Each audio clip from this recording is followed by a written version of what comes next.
Sì, già in fondo è stata data la giustificazione del fatto di stare qua, perché insomma anche ut pictura poesis, no? C'è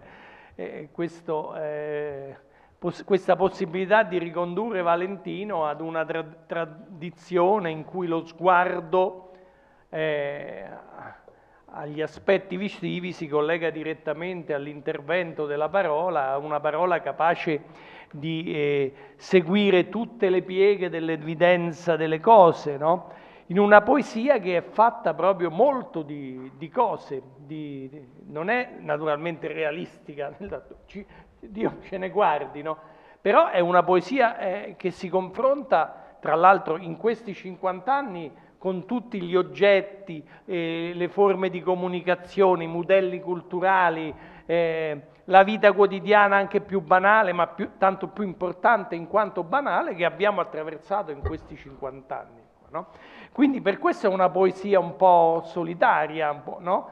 Atipica rispetto a che cosa? Rispetto a questa codificazione astratta, no? Che domina bene anche la migliore poesia contemporanea, no? E basta vedere come i critici, perché i critici si occupano poco di Valentino, no? Perché sono abituati a un discorso che si proietta tutto nell'astrazione, no? Basta leggere per esempio oggi, basta vedere, proprio oggi leggevo una recensione sul Corriere della Sera di un critico molto bravo, tra l'altro, che apprezzo molto, no? Sulle poesie di Fortini, dove c'è questo linguaggio, no?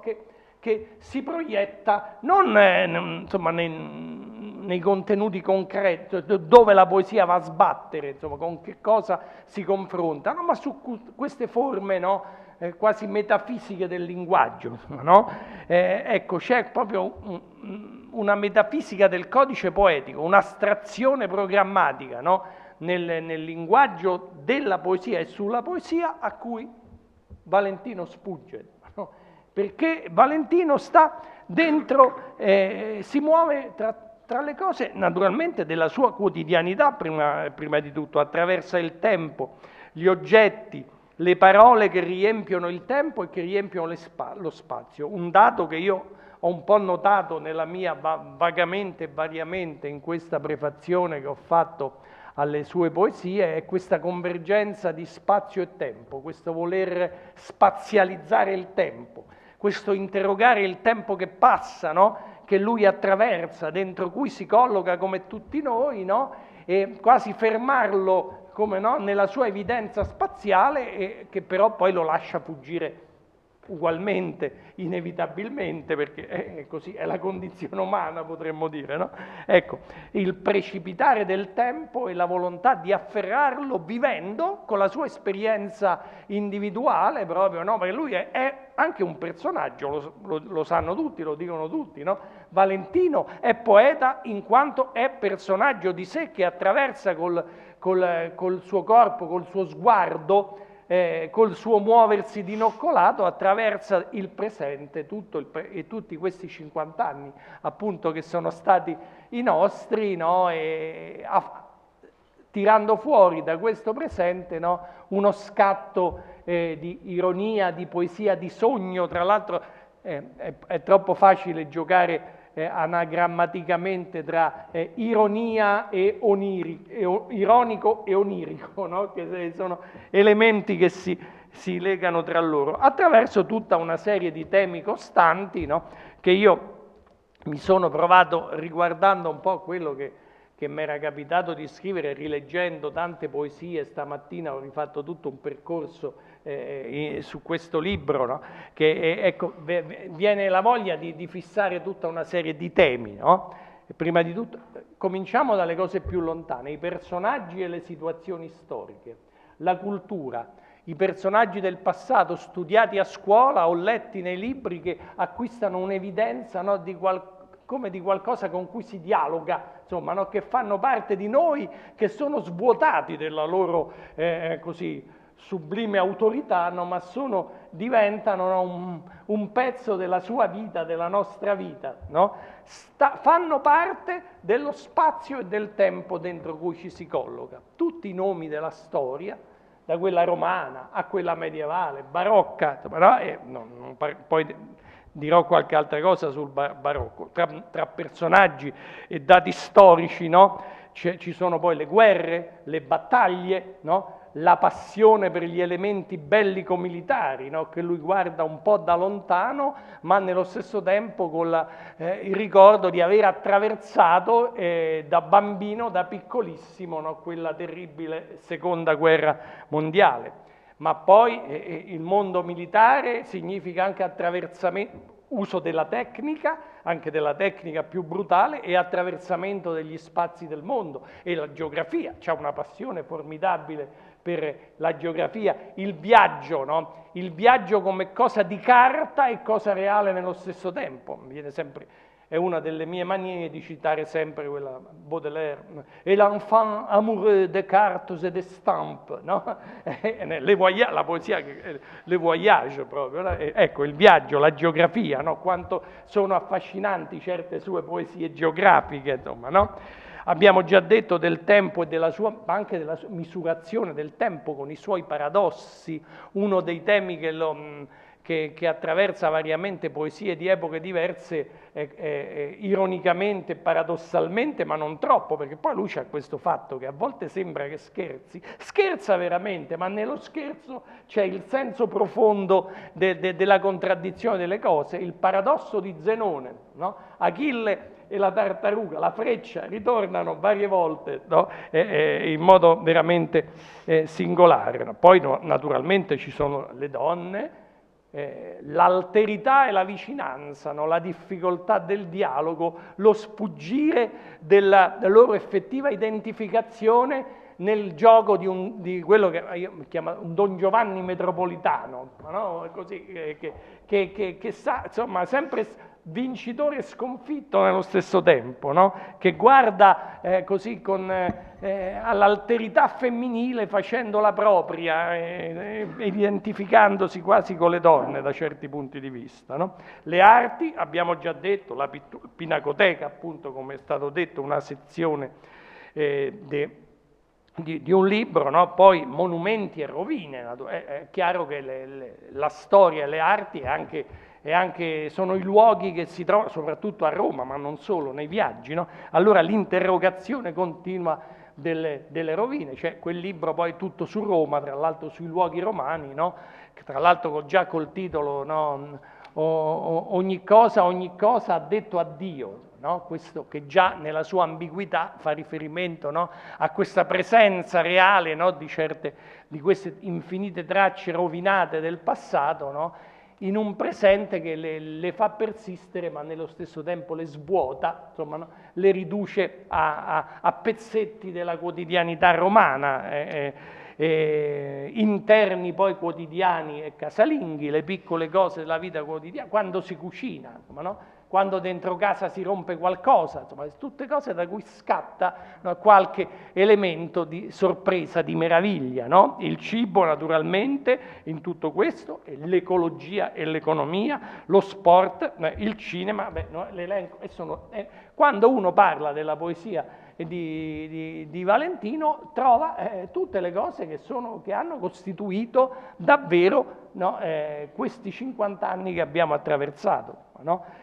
Io direi che sarebbero da dire tante cose su particolari, come appunto per quanto riguarda visto che siamo proprio in ambiente così artistico, no? Per quanto riguarda le immagini, come c'è la capacità di estrarre, no? Dalla postura di una figura dipinta, no? Da qualche particolare di estrarre qualche elemento sorprendente e meraviglioso, no? Che interroga un segreto essenziale del senso di un esistere che sfugge, no? Pensavo per esempio proprio mi pare nella Pinacoteca, appunto, in Pagine di Gloria, basta guardare la prima poesia, che è Simonetta Vespucci, nel quadro di Piero di Cosimo, no? Dove c'è una precisa così trascrizione verbale del dipinto, che non è una semplice ekphrasis description, ma c'è un modo di ruotare con la parola poetica attorno alla superficie, a certi punti particolari del dipinto, tra cui emerge con particolare evidenza, no, quel rettile che le orna il collo, no, che dice con la sua flessuosità ortografica che di già sagoma in corsivo le iniziali SV pronte per l'appello del ritorno. Viene fuori qui l'eterno ritorno. Una figura molto presente nella sua poesia è quella dell'Uroboros, il serpente che si morde la coda, la circolarità, insomma, no? Dove il senso del tempo si fissa, insomma, in questa immagine spaziale. Ecco, ci sono tantissime cose di questo tipo che mostrano come, insomma, no, se non sia solo una poesia di un ironico vagabondo, no? Come qualcuno crede, no? Ma attraverso questo attraversamento delle cose, degli spazi, finisce per essere, no, una interrogazione del carattere inquietante, ma anche banale dello stesso tempo, del mondo che abbiamo attraversato. E lui come l'ha attraversato? C'è questo senso del transito, per esempio, no?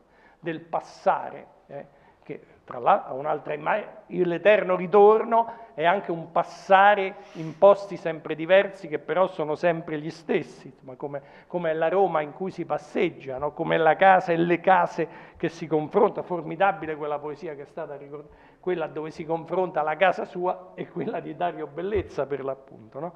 Con questo emblema, emblema ironico della gloria, no? Che cosa che non esiste più naturalmente, no? Nel nostro mondo, no? Però ecco, si gioca, la poesia persiste a giocare, no? Con pagine di gloria, no? Risaliamo indietro al Parini ovvero della gloria, alla orberetta morale di Leopardi, dove dice che ormai la gloria, insomma, è la gloria, e si gioca con la gloria, insomma. La gloria è proprio queste piccole cose e grandi nello stesso tempo con cui ci si confronta, trofei addirittura. Un'altra parola, no? Ecco, trofei, lo sport da questo punto di vista viene fuori in piena evidenza, no? Nello sport e nei diversi sport, no? Si mette in scena, nel gioco dello sport si mette in scena appunto questo riavvolgersi del tempo e del senso del tempo e dello spazio su se stesso, perché poi lo sport attraversa lo spazio nel tempo, no? Nei limiti temporali, tempo e spazio in un presente che si fissa e si dilegua, no? In una continua evanescenza che viene attraversato anche da giovani che sono sempre giovani e sempre vecchi, che sono vecchi ragazzi, ecco una formula che lui ama molto, che si ritrova, no, variamente, no? Ma ecco, non vorrei farla troppo lunga, anche perché semmai avevamo detto che dice qualcosa lui e poi... Sì, però ecco, un'ultima cosa su Roma, voglio dire una cosa scherzosa proprio, su Roma ogni cosa ha detto addio, no? I diversi luoghi di Roma, no?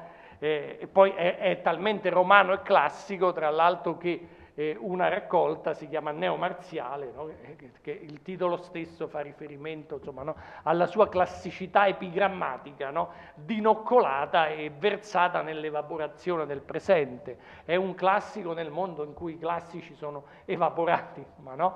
E parla delle cose come fanno i classici, no? Non dell'astrazione del linguaggio, anche se lavora acutamente sul linguaggio, ma quello che gli interessa non è il linguaggio in quanto tale, no? Ma è come il linguaggio si avvolge sulle cose, su questa bellezza romana, che è la grande bellezza. A me sembra che la Roma di Valentino sia più vera di quella del film di Sorrentino, no?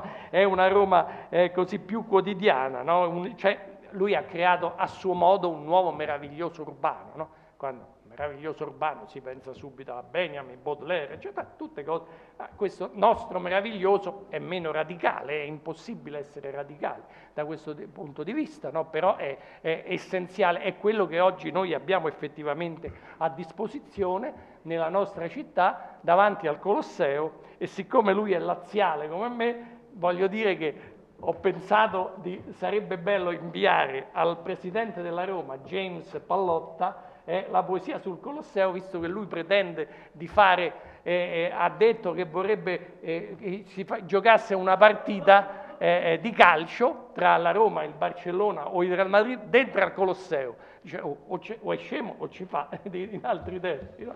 Però ecco, questo mi è venuto in mente come omaggio anche al Valentino laziale con cui condivido tante cose da questo punto di vista.